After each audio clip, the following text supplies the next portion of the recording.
Good morning. Good morning, one and all. Goodbye. And it is happy to see many old faces, but young people, old faces who had the experience of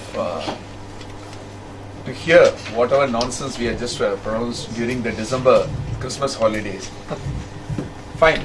I think Professor Rahman has made a clear introduction about what ADR is all about. But anyway, that task was given to me, and I had to just make a fundamental about the ADR, that is Alternative Dispute Resolution. One thing all of you have to be very clear, under what jurisdiction we are just working on these ADR concept. Any idea about the legal system, what we are working?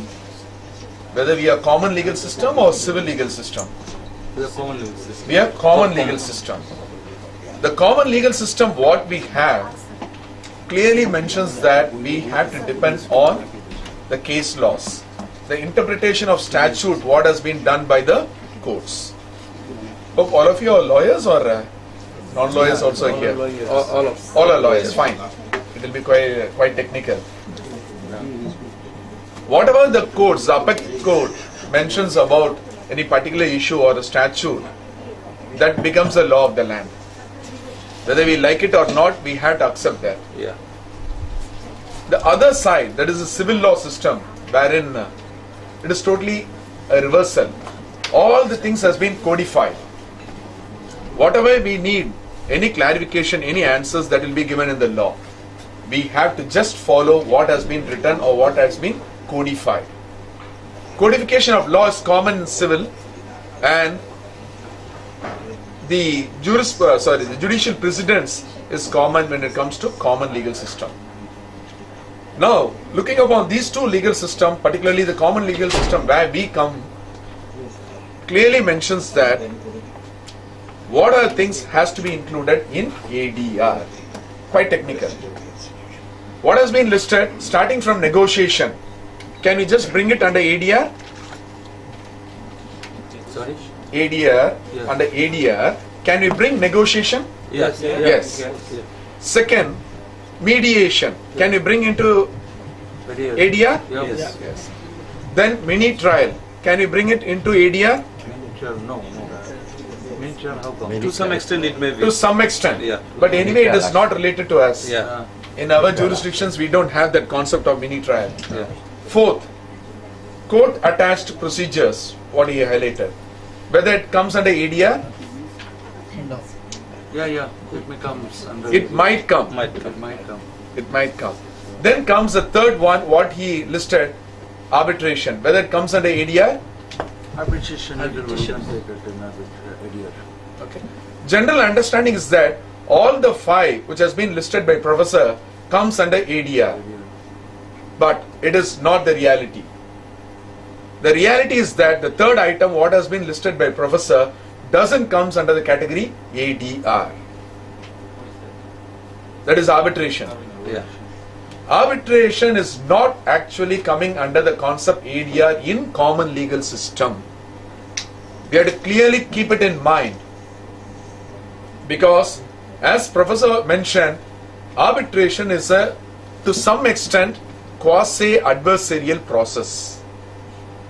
One person is going to win, another person is going to lose.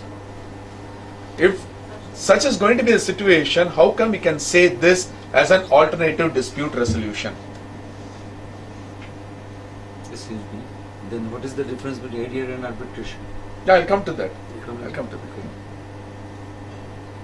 This peculiar thing, when I just started understanding the concept ADR, troubled me a lot.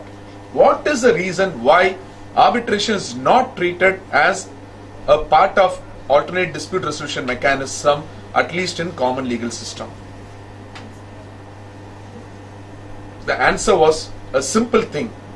Arbitration is being guided, facilitated, and monitored by a statute, by a law.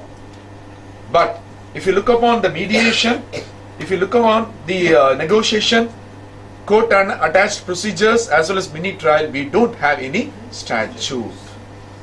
But all these procedures are happening outside the courts. Even though the court assisted procedures, it is happening outside.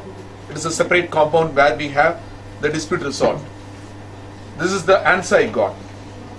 If it is guided by a statute, then that process obviously becomes adversarial. The law is there, then it is adversarial. But still, arbitration is considered under the ADR system because of the dominance of the Western jurisprudence, that is, the US jurisprudence of including whatever outside the courts, bring it to category ADR. That is why nowadays the arbitration and the other ADR mechanism is treated as appropriate dispute resolution. It has changed the word from alternative dispute resolution and it has now become appropriate dispute resolution. Appropriate. Or you can say authenticated.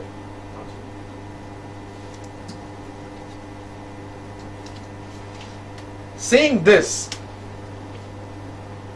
how come these ADR mechanism is going to facilitate lawyers like us? What role we are going to take? We just started with the role of mediator. A lawyer is a good mediator. We had a good mediator in the simulation exercise.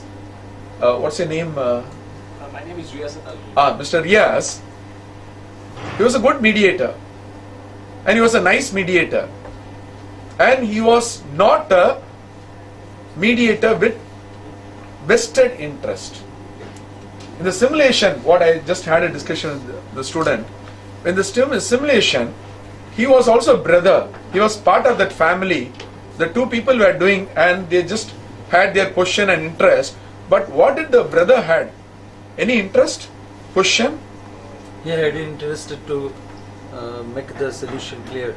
He had just So that they don't have any voluntarily quarrel he- with him. a voluntary interest, but whether he had interest on that particular orange, Yeah. No, he had no interest. To the extent of particular orange, he has no Family interest. But family pays to make the situation calm and quiet. Yes, fine. That's his interest. that is the reason why he was treated as a good mediator. I can But say the that. same, But mediator, I see that when he was applying his mind, he was forcibly applying his mind. he has identified the right point. He might be the elder brother, Yeah, not the younger one, elder more brother, polite. and he was just aggressive in Aggressive. his way of resolving the dispute between the sisters. Yeah. Whether you watched that? Yeah, and the word interview তোদের কি হয়েছে I will further Yeah. go and say that Mr. Riaz, after this solution, he would have got two benefits. One, a portion of that juice, and another, the paling, the half portion of that. Can you just imagine such a situation after this resolution of this dispute? maybe happen. Maybe. Before going to deal with that particular sisters, he would have private arrangement with both of them. Okay, I'll get you that flesh part. You give me 50% of that juice. I'll get the skin part. I'll just whatever the beautification product what you are going to prepare, I'll get it for my fiancée, not for me, for my fiancée. Whether that would have happened here, Maybe. No, maybe or no. no. He does not. That does not mean that type of interest. Yeah, this matters a lot. When we are a lawyer sitting as a mediator, then this might not happen. But here, the mediator happened to be a well-wisher of both the parties. Now comes the question, who has to be considered as a mediator? Who is the best mediator? In mediation, technically speaking, we have two categories. One, agreement-based mediation, another court-annexed mediation. What happened? The simulation is all about agreement-based mediation.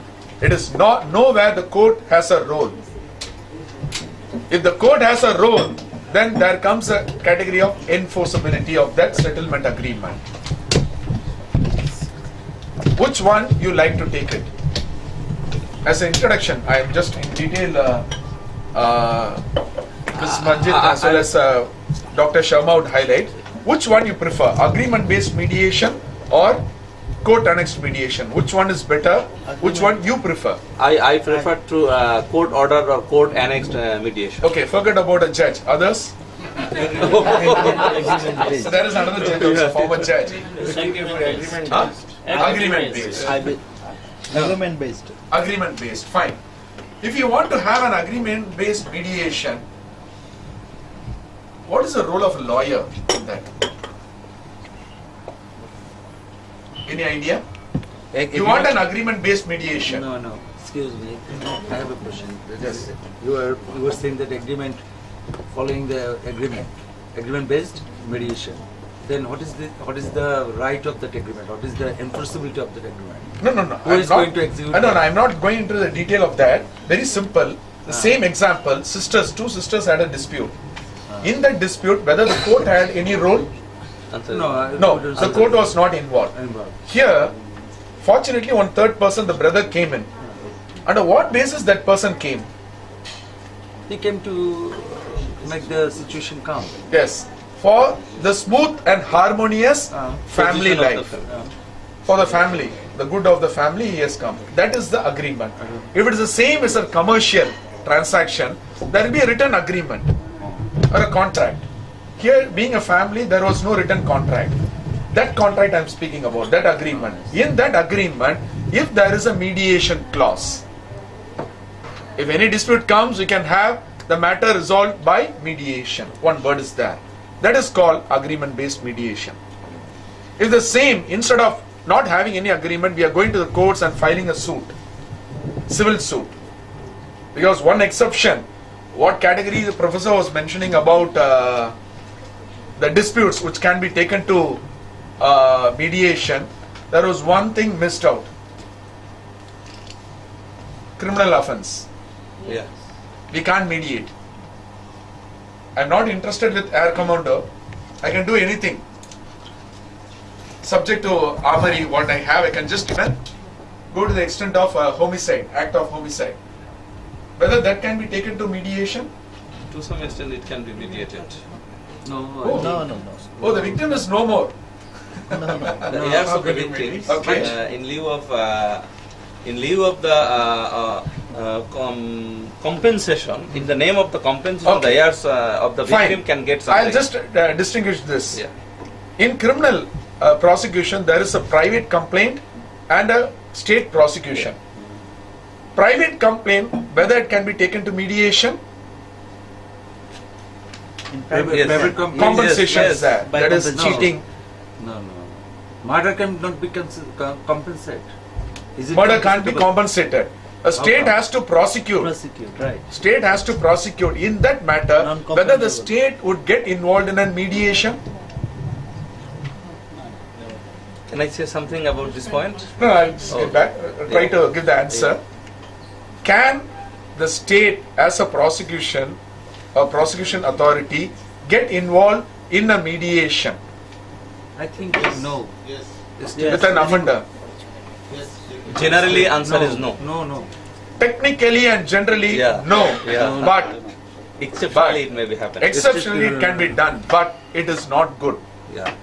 If you want to have a criminal prosecution to be taken to mediation, then it is not the society, the rule of law would go away. Yeah. Exception is juvenile offences. A boy or a girl under 18 years old, if they do some act, that can be taken to mediation, at least in the form of having a good future for those people. Otherwise, don't go. That is the only exception for you in mediation. All other things we can take to mediation. Because in mediation, all is going to happen win-win situation. Not only the parties, the mediators also. Now, lawyer's role here, can the lawyer be the mediator alone or any role they can take? Answer is no. Only mediator.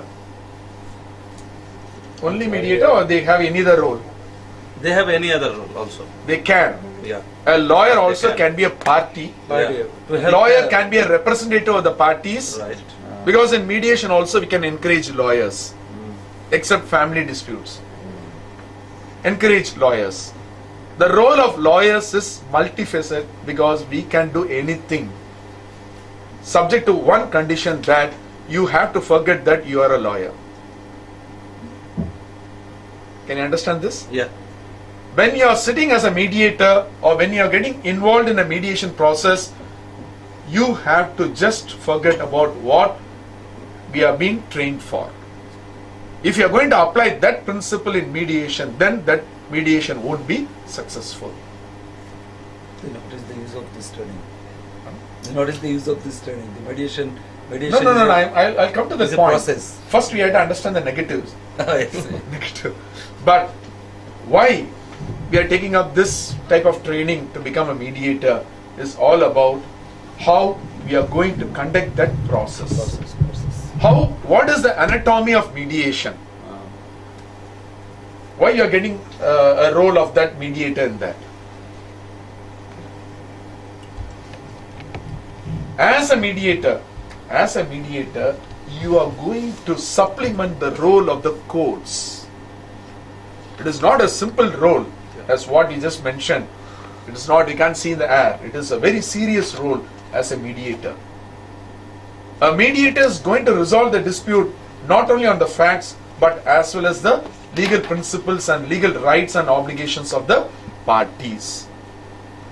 As lawyers, we are the only person who are trained when it comes to final facilitation of that settlement. The discussions, the hearings, all we can just forget about the basic legal nuances what we know. But when it comes to a solution, that solution has to be a workable solution. The same example, simulation, King Solomon story, whether you know it, Yeah. Yeah. both the mother wants Yeah. that, cut the child. Virginal mother came out. As a lawyer, whether we'll do it, Answer is no. no. Answer is no. No, That is sometimes you why must have some lawyers, tricks. yes, Sometimes you must have some tricks. Yes. Like King Solomon. yes. But he tried it. But if both the mother says, okay, I'll get the portions, what will happen? No, no mother will say like that. No mother would say. He particularly understood that. But Yeah. that understanding is possible only with the lawyers. With the lawyers. The lawyers know the consequences of that settlement. Whether that settlement agreement would be enforced or not, whether the settlement agreement would be challenged or not, anyone can be mediator. Yeah. There are various other gentlemen who are non-legal as well as who have basic education. Even those people can be mediators. But a lawyer who is sitting as a mediator can give an enforceable settlement agreement. That matters a lot.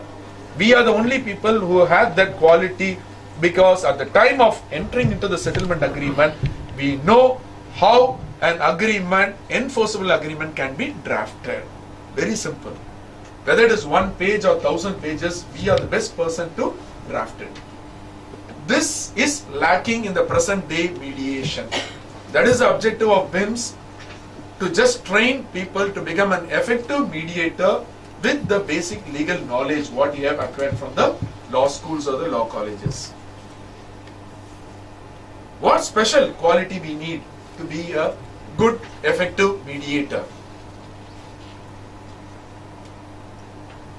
Intelligence. Intelligence. No. The first point, what professor has mentioned. Listening. Listening. Good listener. Good listener. We lawyers Patience. have an intention. Whenever anything comes, we'll be the first person to talk. Because we know, we are presumed to know that whatever we learn, we know all. But we also lack certain expertise. We can't be dealing with this camera. Whether we know the technicality of it, we know. If you just see on the other side, you can just take a picture, that's all. But we don't know the technicality. The handling, the operation part can be done only by an expert. Likewise, all the professions, there are various experts, but we as lawyers, we have to bring all those in one platform, and we are capable to effectively execute that particular work in a acceptable manner. For that, first we have to be a good listener. We have to listen what the expert says, then we can master. We are people of mastering anything with basic knowledge, basic input. Okay, that quality we have to possess as a mediator. And parallelly, since I am into a lot of arbitration, I like to just highlight for 5 minutes about arbitration, then I will hand it over to mediators like Mr. Sharma and Ms. Majid. This role you have to seriously consider when we are after completing the 2 days training program. You have to take it to the grassroots level, starting from your own client till the courts.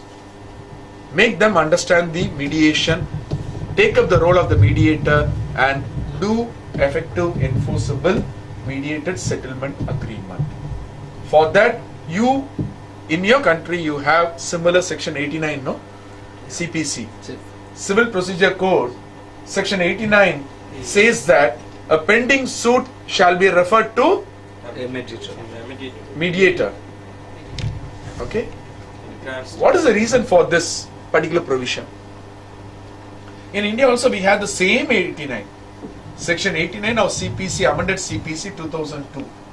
Exactly, same words. A judge, if he finds a matter pending in the courts which is capable to be settled outside, shall be referred to ADR mechanisms. Why the courts are referring or having such a provision? In fact, for two reasons. To give an opportunity to the parties to resolve the dispute amicably, as well as to lessen the burden of the court. One thing, settle the matter amicably if it is conducive to be settled. Second, lessen the burden of the courts. The courts are there to deal only important and prominent issues like constitutional issues and criminal issues. All other issues, commercial issues, should not disturb the valuable time of the courts. Based on these two objectives, this amendment was brought in the Civil Procedure Code. How far it is working? To some extent, we can say more than 50% of the matters referred under Section 89 are successful. What is the reason behind it? A court annexed mediation. A suit is filed, the suit is being referred to mediation, and we are saying that more than 50% is successful. What is the reason behind it? Vested interest. Cost effective. There is zero cost. Pro bono service is done by the mediators. One. Second, Time. reduce the time. Fine. Third, The win-win situation, both the parties. win-win. Fine. Any other you can add on? And also the interest of the mediators, that may be the lawyer also. Okay, interest of the parties. But the very important thing is that if a matter is referred to mediation, court annexed mediation, it goes there. If it is successful, that settlement has to come to the court and the court confirms it as a final judgment. Yeah. That is the trumpet card. This we can't see it in an agreement-based mediation. In agreement-based mediation, once they settle, then they can go off. The same example, after the settlement, the sister's settlement, in another 5 minutes, if another sister comes, no, I need the other half, and she tries to violate that settlement, what is the solution there? Then again go to like that. They have to find another solution for it. But in mediation, it is not like that. The same dispute goes to the courts, and the court is referring to mediation, and the mediator successfully resolves the dispute.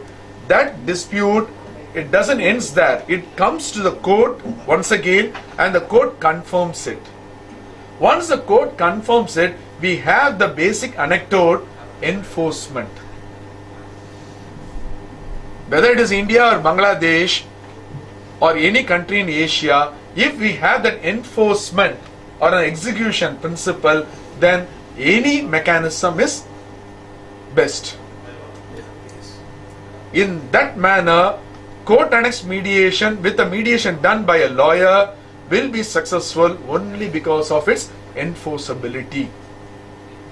Win-win situation, less cost, all other things are just social and economical words what we are using, but the legal word what we can use is that enforceability. The enforceability is 100% possible if it is a court annexed mediation. There you have lot of opportunity to sit as a mediator. Not only that, you are also saying time. The court annexed mediation specifies that you have a limited time. Within the time you try to settle. Otherwise that matter has to be referred back to the courts. To add on, once that matter is settled, whatever you have paid as a court fee, here you have the concept of court fee, no? Yeah. Judicial fee.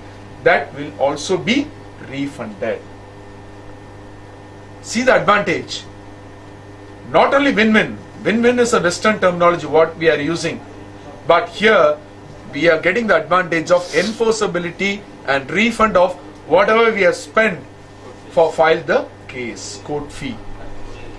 Which one is better? Which one you wanted?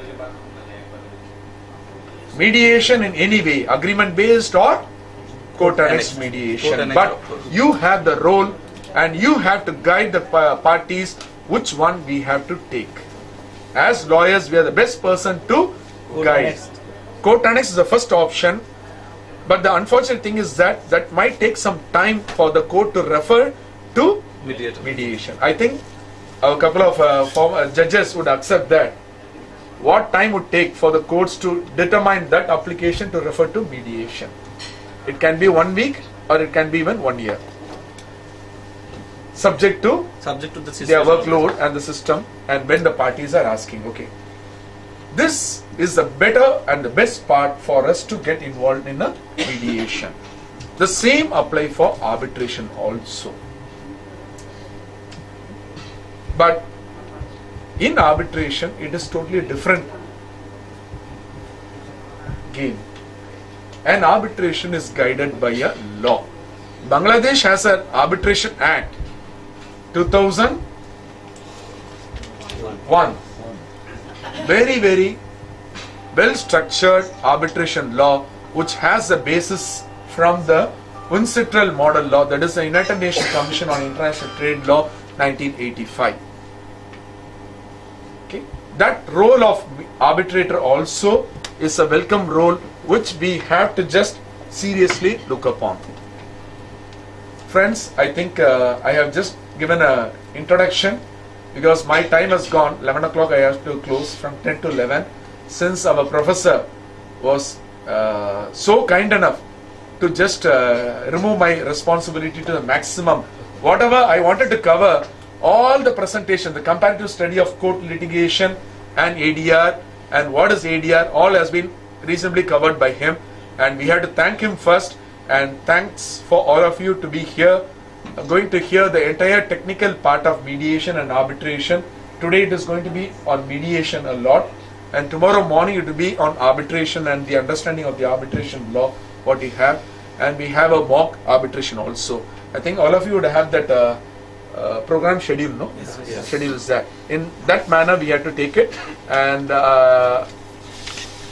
I as well as the team from WIMS are expecting that we need a total cooperation from all of you. That is, each and every time there will be a lot of exercises. Dr. Sharma would get a lot of exercises for you. You have to seriously involve so that it is like a live mediation or an arbitration what you are going to experience for these 2 days. Thank you, friends. Thank you for participating.